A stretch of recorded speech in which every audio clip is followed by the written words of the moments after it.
بسم الله الرحمن الرحيم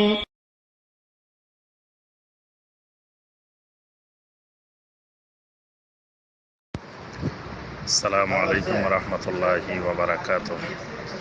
الحمد لله وحده والصلاة والسلام على من لا نبي بعده وعلى آله وصحبه ومن والاه।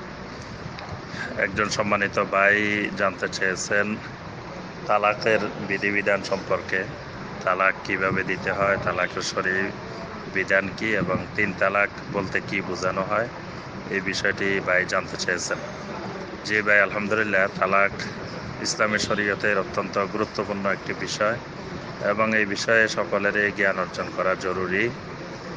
কিন্তু এই যে প্রশ্নটি করেছেন, এই প্রশ্নটি অনেক লম্বা, অনেক ব্যাপক আলোচনার বিষয়।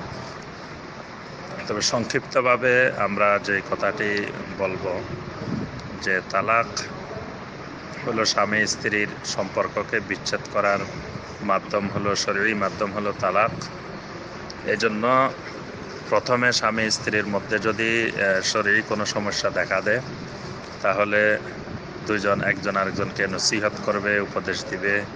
উপদেশে যদি না হয়, বিভিন্ন প্রক্রিয়া অবলম্বন করে সর্বশেষ সালিশের মাধ্যমে মীমাংসা করার চেষ্টা করবে।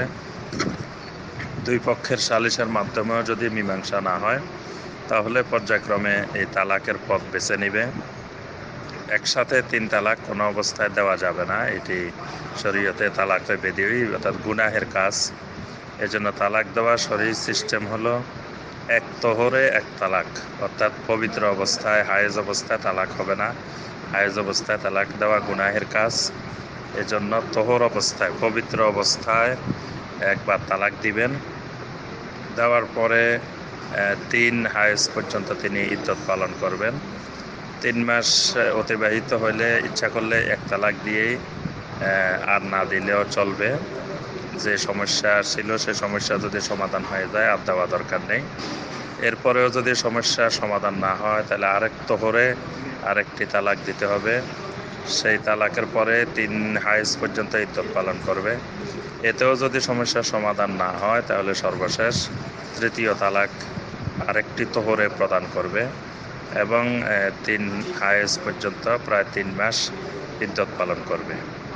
এভাবেই তালাক পরিপূর্ণ হয়ে যাবে। পরবর্তীতে 3 তালাকের পরে আর কোনো অবস্থায় ফিরিয়ে আনা যাবে না। আপনি যে কথাটি বলেছেন যে অন্যত্র বিয়ে দিয়ে আবার নিয়ে আসার ব্যবস্থা, এটি আমাদের দেশে যেটি হয়, এটি সম্পূর্ণ শরিয়া বিরোধী কাজ। এটি এক অশ্লীল কাজ। এটাকে নবী সাল্লাল্লাহু আলাইহি ওয়াসাল্লাম খুবই অপছন্দ করেছেন। বরং এটি হঠাৎ হয়তো কয়েক লক্ষের মধ্যে একটা ঘটনা ঘটতে পারে। অর্থাৎ বিবাহ বিচ্ছেদ হওয়ার পরে ওই স্ত্রীর অন্যত্র বিবাহ হলো। বিবাহ হওয়ার পরে কোনো কারণে ওই স্বামী মারা গেল বা ওই স্বামীর সাথে আবার তালাক প্রাপ্ত হয়ে গেল, তাহলে পুনরায় আবার পূর্বের স্বামীর সাথে বিবাহ বন্ধনে আবদ্ধ হইতে পারে। এটি বর্তমানে যে হিলা পদ্ধতি, এই হিলা পদ্ধতির সাথে এটার কোনো সম্পর্ক নেই। 3 তালাক বলতে মূলত এটি বোঝানো হয়, তার সম্পূর্ণরূপে বিবাহ বিচ্ছেদ হয়ে যাওয়া। তবে কেউ যদি 3 তালাক একসাথে প্রদান করে, তাহলেও তার 3 তালাক প্রযোজ্য হবে।